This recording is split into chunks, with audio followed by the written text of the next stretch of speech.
Well, good morning, everybody. Welcome back to the Trick Podcast of Joy and Gosa TV on this beautiful, what is today? Tuesday. Don't you just wish you would know what day it was? Today is Tuesday, April 21st. Welcome back to this lunchtime, checking in. How are you really doing? So I'm trying to do these every day, sometimes at night, sometimes at lunchtime, sometimes in the morning, just to check in with you and to ask the question, how are you really doing? Because obviously right now, our emotions or our thoughts are all over the place. Being home this long in the same four walls isn't natural, isn't normal. You can only take your dog on so many walks, right? Or go to the store. And so what can happen to us is that we can hide our true selves from each other, from ourselves, from God, or we can have maybe this image in front of others online, etc. And so, as you know, I'm a big proponent of the Enneagram, which is a spiritual personality test, a typology that helps us understand kind of what we do during stressful times. And so I want to walk through those 9 types and what different people, depending on who they are, do during stressful times, so that you can maybe identify yourself and you can say, oh, that's what I'm doing. That's what's happening. And then, of course, at the end, provide some tips and some resources on how to be your authentic self. So let me see if I can put on the screen this image that I have that I've used before. You can see it there, I hope. Let me just put it on the side screen and do all these little tricks and things. Let's see here. Let me see if I can put it back on the screen there. Where is it? Where did it go? I don't know where it went now.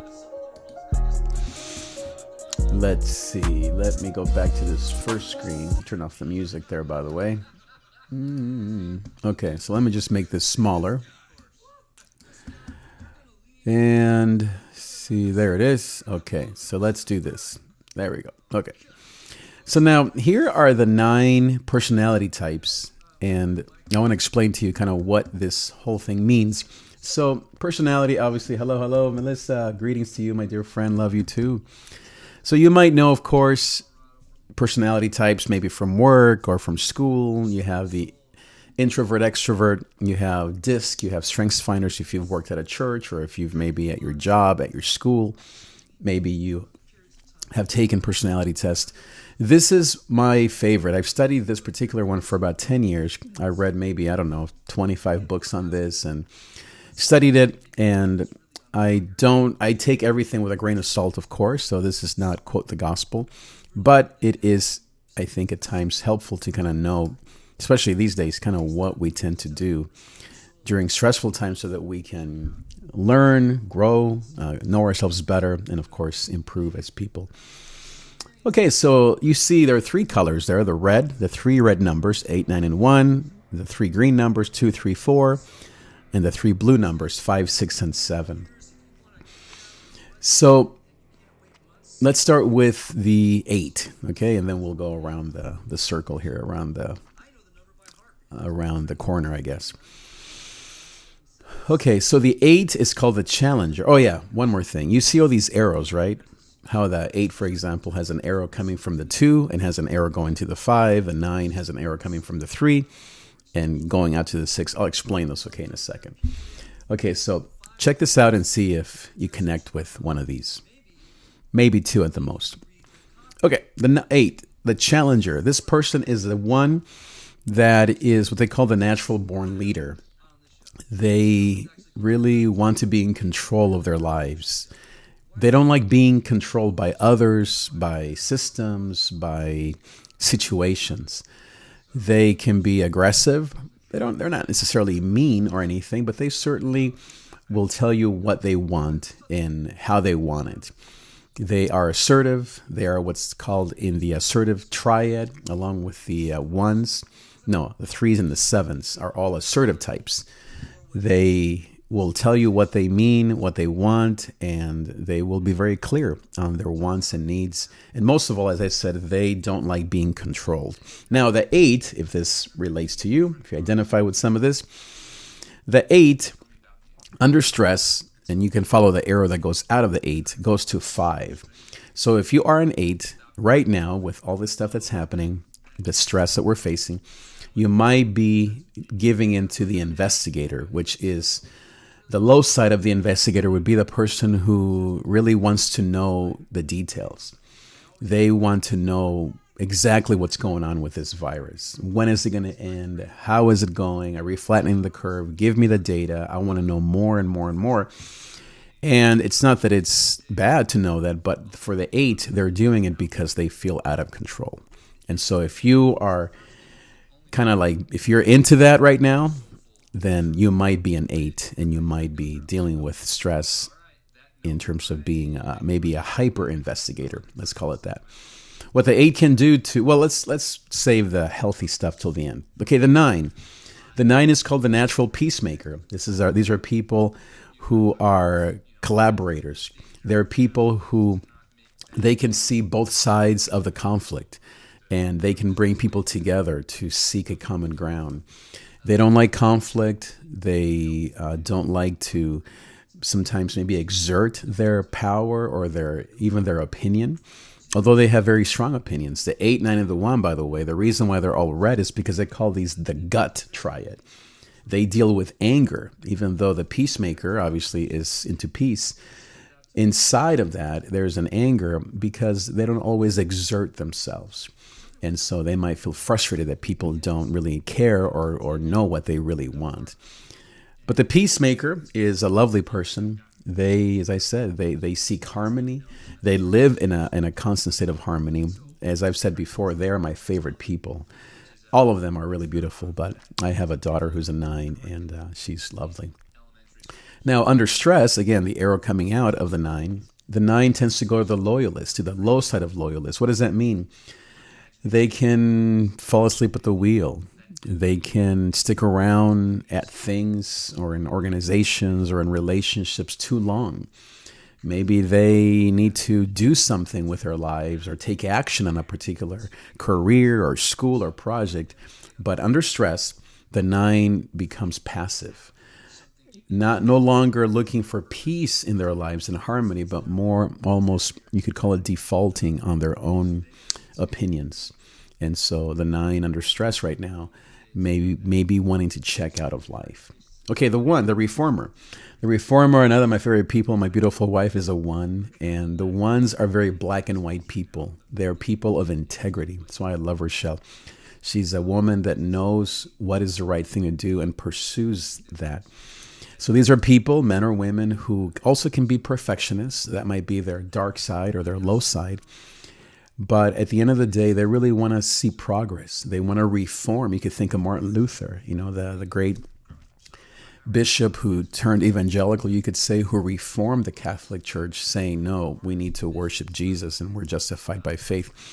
So if you're someone who sees life as black and white and you want to reform, you want to fix things, you might be a 1. Now, the 1 under stress goes out to the 4. And the 4, again, the low side of the 4, is the individualist. So in other words, the 1 can tend to go into this woe is me kind of place. Like, I'm the only one who cares. I'm the only one who values hard work. I'm the only one who knows what to do. And so under stress right now, the 1 can go to this place of being kind of a victim, perhaps, or of thinking that nobody sees things as clearly as they do. When maybe in reality is everyone sees it, but that's just kind of the stress of what the 1 tends to do under stress. Let's keep going here. So by the way, again, the 3 red buttons or circles are 8, 9, and 1. They are the gut triad. So these are the people that lead with their guts. They listen to their gut. They're also what they call the anger triad. Underneath all of the challenging, peacemaker, and reforming, there's also this kind of maybe underlining kind of like low grade anger that sometimes can come out very strongly. The 2, 3, and the 4, the helper, the achiever, and the individualist, they call these the heart triad. So these are people that lead with their heart. These are people that you could say they wear their hearts on their sleeve. The 2, the helper, obviously, as it says, these are people that love to help others. They are the givers. They are the people that see the need that everyone else has. They may not see their own need, and they may even go about trying to meet their needs through envy or through anger or through control. But they definitely are the helpers. They are those who bring you that cup of water, who are thinking about the kids before they come from school. They're thinking, oh, they're going to be hungry and thirsty and tired, so I'm going to get everything ready before the kids come home. So I love the helpers, very kind people. I think a lot of churches have a lot of 2s and 4s because, the hospitality gift is what we would call the helper. Now, the helper under stress goes out to the 8. So as I said, they become a bit bossy. They lose that, quote, helping attitude, and they can become overly aggressive, overly controlling of, why aren't you doing something for me? It's kind of like they get done helping everyone else, and now it's my turn. And instead of maybe just letting people love them as they can demand love and help. And so they become an unhealthy 8. Maybe the over challenger. So I hope that you're relating to these. If you identify with these, leave a comment and say, hey, I think I might be an 8 or a 2.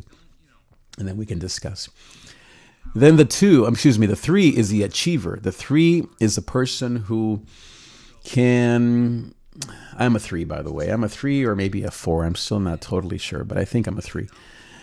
The 3s are the people that achieve, that like to get things done. They also call them the performers. They are people that rally others to get things done, very much like the 8. But the 3 does it with maybe a bit of a feather on their cap. They want to come across as doing things well and be admired and appear successful to other people. Now, the 3 under stress goes out to the 9, the peacemaker. So what this means is that even though obviously everybody should be a peacemaker, the 9 or the 3 under stress goes to the low side of 9, which is kind of like that sloth, or they become domesticated. They become maybe narcotized. In other words, they give into the stress and they can check out of life because there's just so much going on. They can also deal with anxiety and kind of a little bit of the 6, who's normally known as a fearful type. So the 3 can also give into that low side of the 6, which has become very anxious, and therefore that leads to the narcotizing or the kind of the sloth or the checking out. Okay, so that's the 3. The 4, the individualist. By the way, as I said, the 2, 3, and the 4, these are the green numbers there. They call these a heart triad. And in terms of what they deal with, I said that the red ones deal with anger. The green buttons, 2, 3, and 4, they deal with shame. And so shame is kind of their hidden issue per se. So the 4, the individualists, they call these the artists, the creatives, the individualists. Now, it doesn't have to be that they're painters and writers and musicians. Often they are. But they are people who don't want to blend in with everyone else. I was talking to somebody the other day, and she was saying that she considers herself a hippie, kind of like someone who is not your regular cat or your regular bear. They want to stand out through maybe their clothing or the way they think or their art or the way they maybe arrange their furniture. They have their house or their car. Definitely their clothing might be a way to express themselves. So, for example, for me, again, I think I might be a 3-4, or what they call a 4-wing 3 or a 3-wing 4. Anyway, I used to, in high school, I was telling the story yesterday, wear a jacket that said "On fire for Jesus." And it wasn't gaining me any points with the girls per se, but I didn't really care about that. I just wanted to be unique. And so that's what the 4 is all about. Now, the 4 under stress, the arrow going out, goes to the 2, which is the helper. And you would think that's great. Well, when the 4 becomes stressed out or unhealthy, they can become very attached, very clingy, codependent. They don't think they can do things on their own. They feel like, oh no, I need somebody to be here with me, because if not, then I lose my identity. I can't be as unique as I'd like to be. So that's the 4. So again, the 2, 3, and the 4, if you relate to these things, they are the shame triad, or what they call also the heart triad. So these are the people that normally would lead with their heart, or would say that I wear my heart on my sleeve. Okay, the last three, 5, 6, and 7. The 5, the investigator, very amazing people. These are the smart people, you could say. I mean, everyone here is smart, but these are people who lead with their intelligence, with their researching, with their inquisitive nature. They want to find out what exactly is going on. They are data driven. These, the 5, 6, and 7, are called the head triad. So you would say to them, what is your head telling you? What do you think? You wouldn't ask him, what do you feel? You wouldn't ask him, what does your gut say? You would ask them, what do you think? So the 5 leads with their mind. They are, as I said, called the investigators. They will research. They want to know the facts. I have a friend that he's a son of a pastor, but he doesn't put verses on his Instagram. Instead, right now he's posting data. How's the virus? What's going on with this virus in this state, in this city? So these are people who are very data driven, and they want to know the facts. Please, I have another friend who also is an entrepreneur and who does video courses. But right now, during this whole thing, he's mostly posting about same thing: data, facts, kind of what are the CDC and all these places? What are they saying? Now, the 5 under stress goes to the 7. So they become the enthusiasts. And you would say, well, that's wonderful, right? Well, for the 5, they might become a little too loosey-goosey, a little reckless. They might waste time.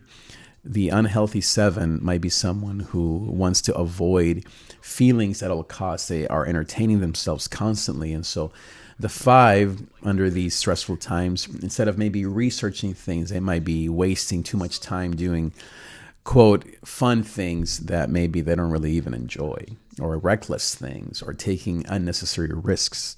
So that might be the 5 right now. The 6, last 2 here. The 6 is the loyalist, wonderful people, beautiful people. They are faithful types. They are committed to a cause, relationships, faith. A lot of people in church are 2s, 4s, and 6 because 6s are committed to their beliefs. They call them the loyalists, the faithful types. Maybe their vice is fear, is anxiety. They may not trust themselves. Even though they might know what to do, they're afraid to fail, or they're afraid to make a mistake. A lot of people, they say that the U.S. is a 6 as a whole. We used to be a 3, but now people are saying that we're more of a 6.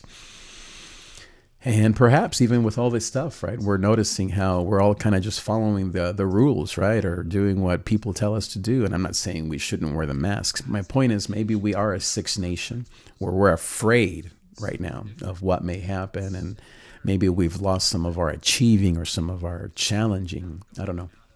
Interesting stuff to think about. So the loyalist under stress goes to a 3.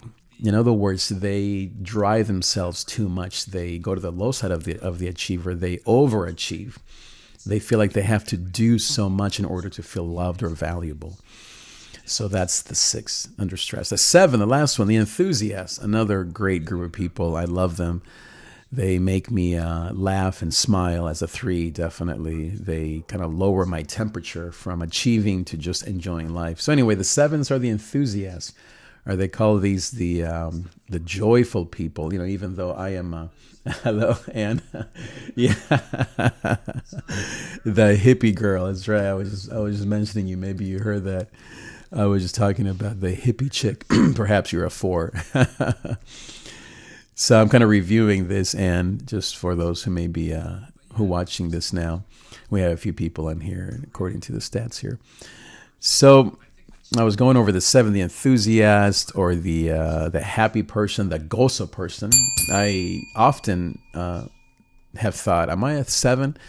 But no, I'm a 3 or a 4. But definitely the enthusiast would be the natural happy people. My mom, as I mentioned, is a 7.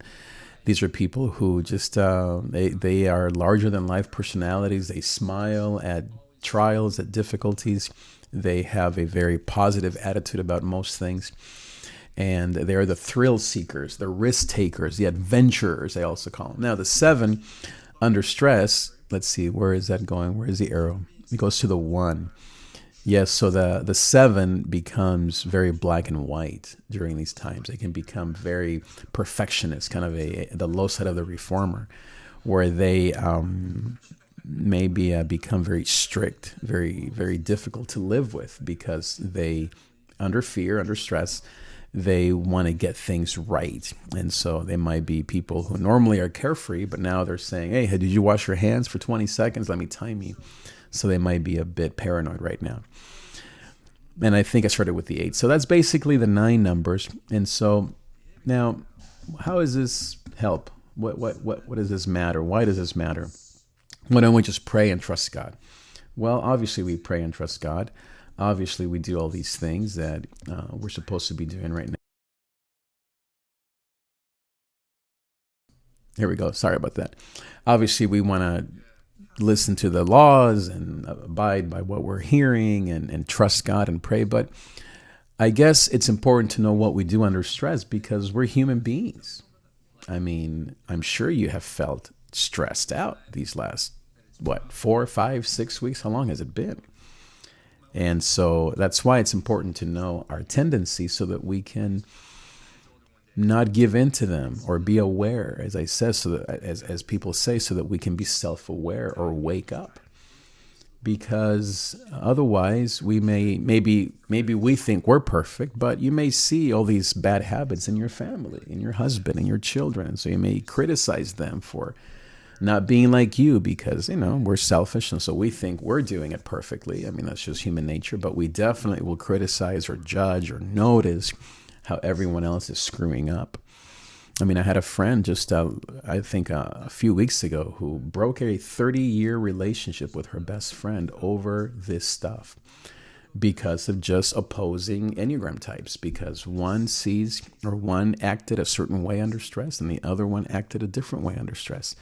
Imagine if they had known the Enneagram and had realized, oh, that's why you're acting this way under stress. Maybe I can show you compassion or grace or understand you. And then to realize, oh, this is why I'm acting this way under stress. It's not that I am right. It's just this is how I'm responding to stress. So understanding the Enneagram helps us give each other grace and to love each other, to love ourselves, to be self-aware. Now, if you're too self-aware, is to then go to your strength. For example, so checking in here, how are you really feeling? That's the name of this show here. So for me, let me do something here really quick. Let me see. I'll just leave it like that. So for me, as an achiever, as a 3 or a 4, one of those, let's just say 3. My daughter thinks I'm a 3. So let's just say with a 3. As a 3, right now, as I said yesterday, I can tend to want to check out because all this stuff is so overwhelming. I begin to doubt my gifts. Man, maybe I'm not really meant to be a leader or being online or providing value or helpful tips. I can give in to my anxiety and my fear, which then robs me of all of my true power, all the things that God has given me. And so that's why it's important to know yourself. If you are, let's say, a 4, you need to be aware that right now you are needed to create. I mean, this is a time. I have a friend in Colorado. She is beautiful. And right now, I'm pretty sure she's a 4. I don't know. But every day or two, she's posting paintings that she's creating in her garage. Now, imagine if my friend, again, back to the Enneagram, as a 4, let's say she is a 4. So let's say if instead of her creating her art, she was giving into stress, that would mean that she would go to the 2, right? To the unhealthy 2. Imagine if, I believe she has 2 sons.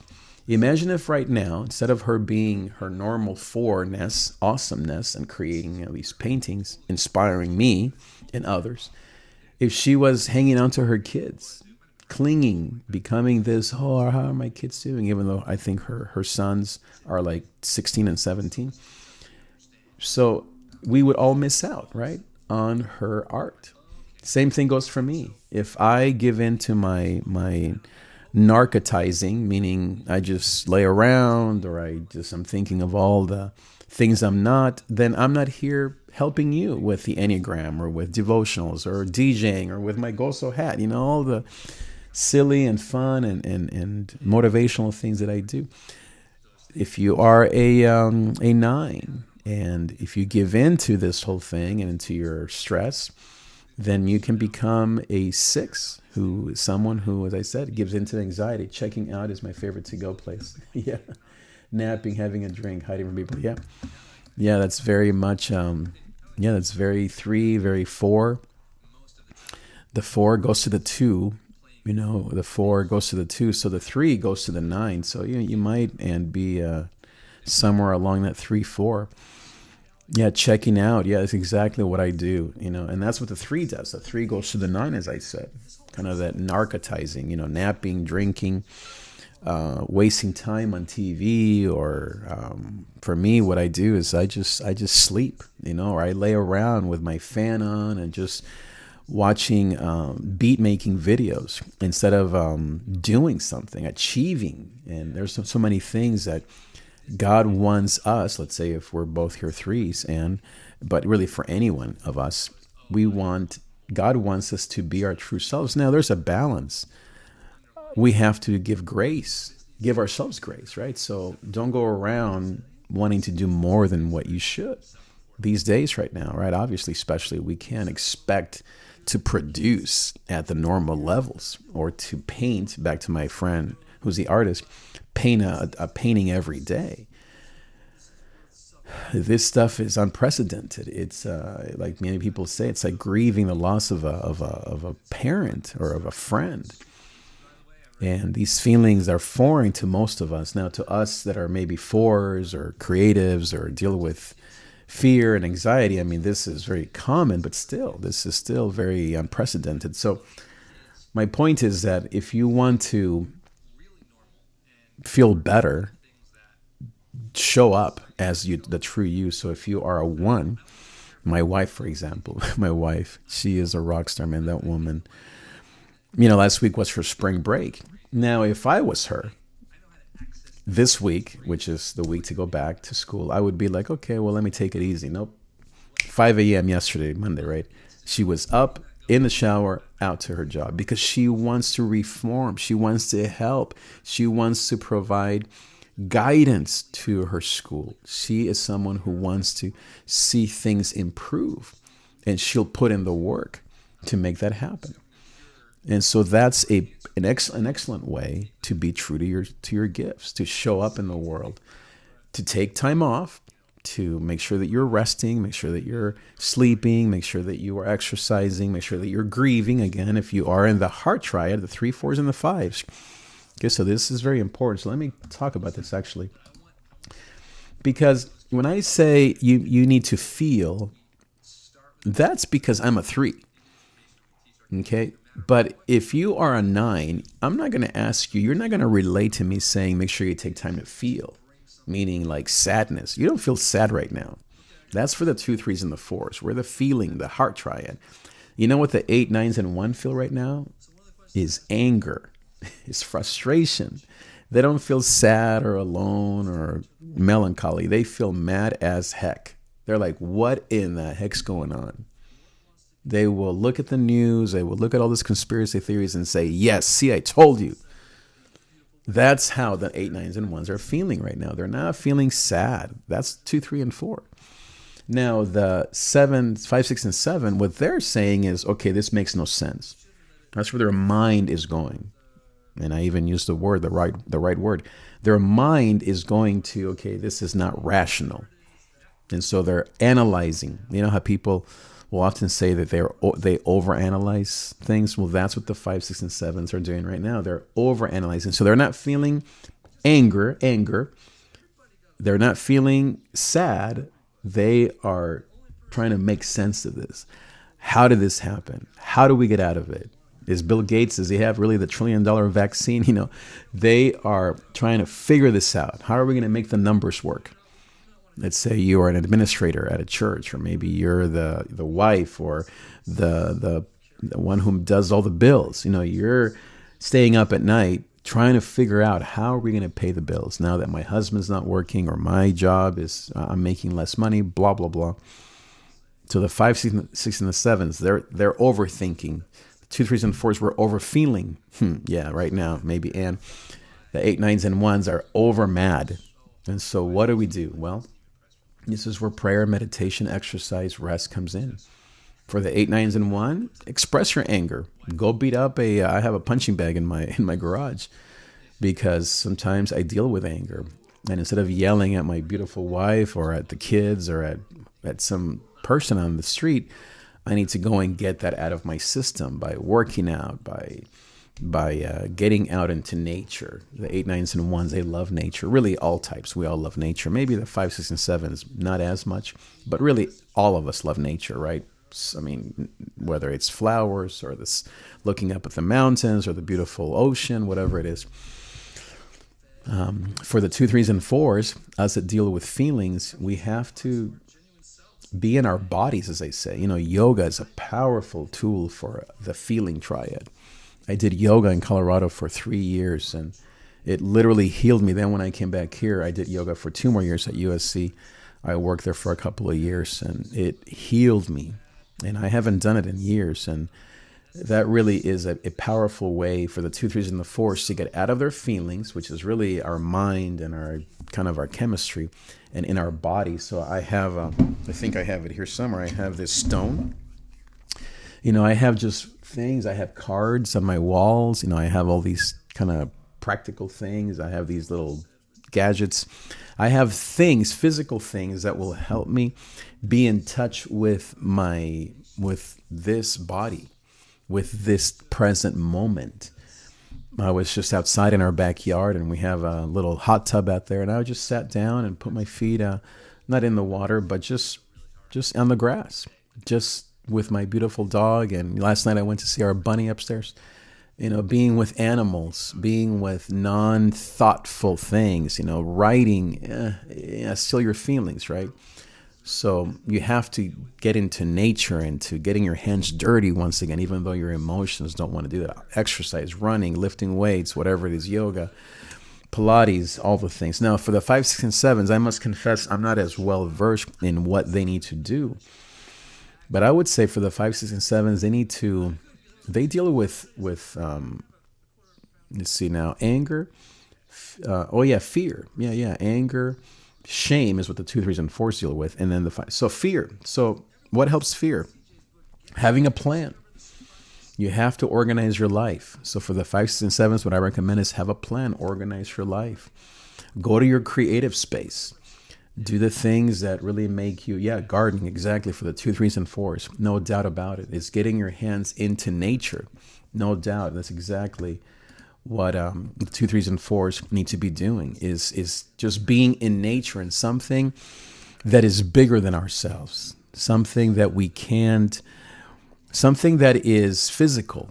I mean, all the oxygen and all the nutrients, the carbon, whatever, all the stuff that's in the soil is so powerful for the 2 3s and 4s. It grounds you. I don't know a lot about this, but I've read some things that there's something powerful about the ground, right? I have a friend who was my personal trainer for a while, and his whole technique on running was about grounding the body to the soil, to the earth, and how there's a certain magnetic pull, right?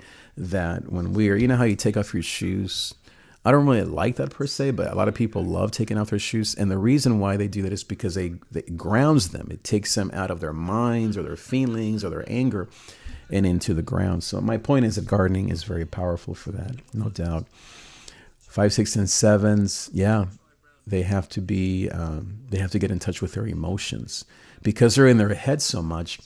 They can get out of touch with love. So maybe for the 5 6 and 7s, go hug your sister. Hug your mom. If you're the parent, hug your children. You can hug your kids because they're far. We'll call them and FaceTime them and see them face to face.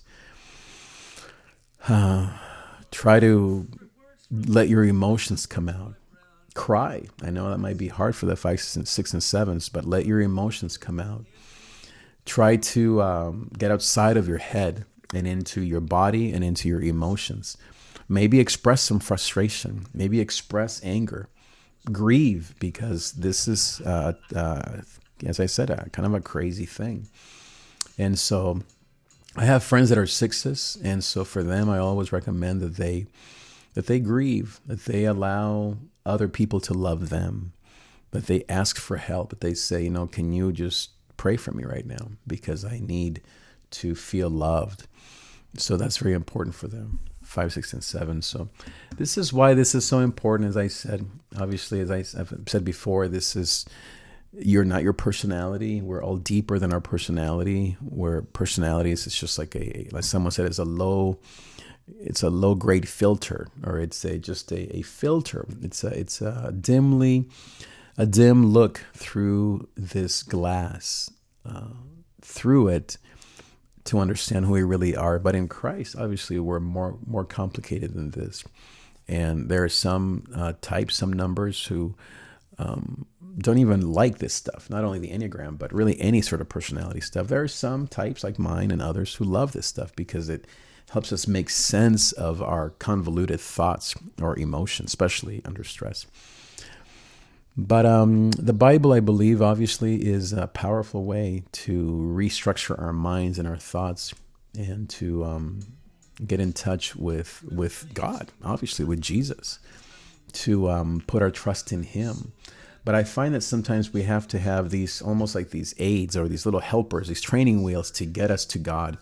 Some people go to God immediately. I'm one who has to kind of like have tools to get me into that place of connecting with Jesus.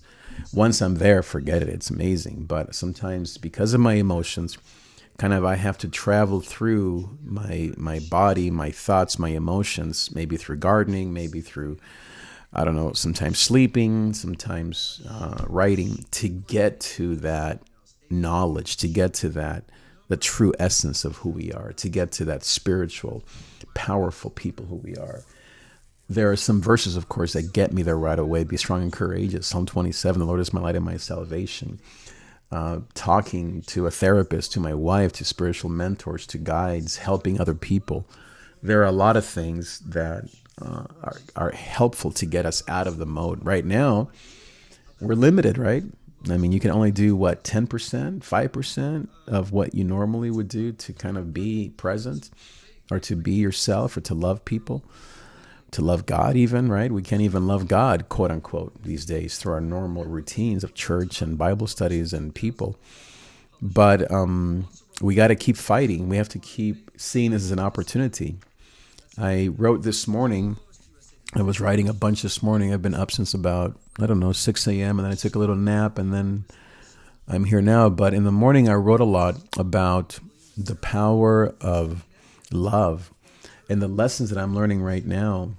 I think that you would expect for someone like me, a 3, to be frustrated that I can't do as much as I normally do. But I actually don't feel that way. I actually feel the opposite. Like, I really need to be, I think all of us feel this way, need to be resting a lot more, right? I mean, I think all numbers feel that way, no matter what number you are. Maybe only the 9s might already feel rested, meaning before this whole thing. But for the rest of us, it's just being a human, right? We're just running ragged. I was thinking a lot about where were we before this whole thing happened? What was on my mind a lot? What was on your mind a lot before March 1st or whenever this whole thing happened, February, whatever? Well, what was on my mind? Politics, and was Trump right or Bernie, and all that debate. And it wasn't like a peaceful debate, right? It was like a frustrating kind of emotional debate, right, that we were all having. What were we thinking before this? I mean, Kobe Bryant's death for us here in this area, and the loss and the trauma of that. I mean, wow, talk about it, almost like a precedent, right, for what we're all feeling. And now we're all feeling like Vanessa and her poor family. We're all grieving now. I mean, I'm not minimizing, of course, what they're dealing with, but it's almost like now we're all in that same boat that they are going through. What else were we feeling before this? What were you feeling before this whole thing started? In February, in January, in November of last year? I don't know. I was definitely stressing out over my church, trying to do more than what maybe I should. Probably stressing myself out, burning myself out, doing way too many things. No doubt about that. Not eating well, not exercising. So yeah, a lot of bad habits, right? Maybe criticizing people, judging people. I mean, my point is that this is a time for us to kind of go back to that and think, I wonder if I need to change some of those habits. Of course, right? We need to change some of those habits. I think it's a good time for us to say, maybe I need to reflect. Now, don't overdo it. Right now, it's hard to reflect on all that stuff, but maybe this is a time for us to kind of ponder not just this crisis, but kind of where were we before. Now, if you're one who's worried more about the future and kind of what's going to happen next month and next year and blah, blah, blah, well, then maybe you need to look at it more as in a hopeful way. Instead of thinking of doom and gloom, maybe consider, God, how can I be different in the future? How can I be more kind or helpful or work harder in the future? What do I need to do to love my kids, my wife better? And again, not to overwhelm yourself, but knowing your type. Birthday in March. Yeah, exactly. Yeah, so the grieving of that, right? Yeah, the grieving of birthdays, of graduations. Just to express these things is so important, because I think that what happens right now is we all feel like, well, who cares? Nobody cares. It was my birthday and I had to spend it alone. Or nobody cares that I'm not graduating, or I'm not going to have a party. If you're a senior or maybe a college graduate, it's because of all this, we all can tend to say, well, who cares? Who cares? And yet the loss remains and the trauma remains. And, a little of perspective, when I was 8, I went through a major war. Now, this kind of feels like that in some ways because of the uncertainty and the danger and the fear. But I went through basically 2 major wars, 8 to 10, 8 to 9. Now, I don't remember, well, I do remember all the trauma, but what I remember more than the trauma is my parents' peace. Graduation of my youngest, right? Dealing with them, exactly. Yeah. And what I remember most is how my parents, they would pray with us. I was 8, my sister was maybe 6. And even though we were sleeping on the floor because of fear of bullets killing us, if we were to sleep on the bed, and tanks outside of my house and it was just horrible. For maybe 3-6 months, we dealt with this. And then, of course, all the ramifications. This is a war, life and death. It felt very much like this, I must say. What I remember most is how my parents were always just at peace. My dad would sing to us at night. My mom worked hard to go and get groceries, even though she had to walk to the grocery store with a white flag on her shoulder for fear of getting shot by sharpshooters, So in spite of all that, what I remember most is the love, the peace that my parents brought to us. So, it's tough to have peace right now for our kids, but that's what we're called to do. No matter what our number is, no matter who we are, no matter the stress. That's why we have to hang on to God and get ourselves as ready as possible. Every morning, I make my bed, I kiss my wife, I have my breakfast, I try to go and work out, I read my Bible, I take a shower, I try to comb my hair as much as possible, put on, a clean shirt, so that not just for me, but so that my family can see that we're moving through this together. And as my parents did during war time, that my kids can look back at this time and can feel like we were there together, working through this thing as a family, in love, trusting God, going to church. Being that I'm the pastor of my church, we have church here in our living room next door in my other studio. Yesterday was my birthday. Also, speaking of birthdays, last week. And so for that, I got them a hot tub. I don't like hot tubs, but I got that for them because as parents, we love to see our kids happy. And then it arrived, but it's like came in a box, one of those inflatable ones. And I'm telling you, it came yesterday, right? Yeah. Everything in me, especially right after Sunday, I'm like, man, I don't want to deal with that. I know I have to. I know all the steps, right, of getting a pool ready. It's a whole day ordeal. And it was the day after Sunday. Oh, thank you, and you too. It was the day after Sunday, and I'm like, man, I don't want to be working. I already worked all weekend. As pastors, we work weekends, right? That's when we are the most stressed out and blah, blah. But what did I do? 8 a.m., when it arrived, I went out there. I had my son, my beautiful boy, help me, and we spent the whole day setting up that pool, setting up the water, and all the pump and the heat and the chemicals. I mean, the whole 9 yards. I'm literally sore this morning from all the lifting and carrying and stuff. And then this morning I was out there checking the temperature, and it's pretty much ready. And last night I went into our son's bedroom last night at about 11 p.m. And I said, son, I want to thank you for helping me. It was a joy to do that with you. And we hugged, and he just said, thank you, Dad, for doing that. And this morning he got up and he was checking the water to see if it was ready. And, I was trying to be like my father, just singing to my kids, per se, like he did to me during the war. And I guarantee that my boy and our girls and my wife, when they look back at this whole craziness, of course, they're going to remember the masks and the empty stores and not being able to see their friends. But I guarantee that they're also going to remember that pool, our Sunday morning worship times, me being in the room with David last night, me being upstairs with our girls the other day, just asking them how they are, just playing with the bunny. They're going to remember that, and that's what's going to carry them for their own crises later in life. So that's why this whole thing matters. And may God get us out of this mess sooner than later, so that we can all, quote, go back to normal, whatever that may look like.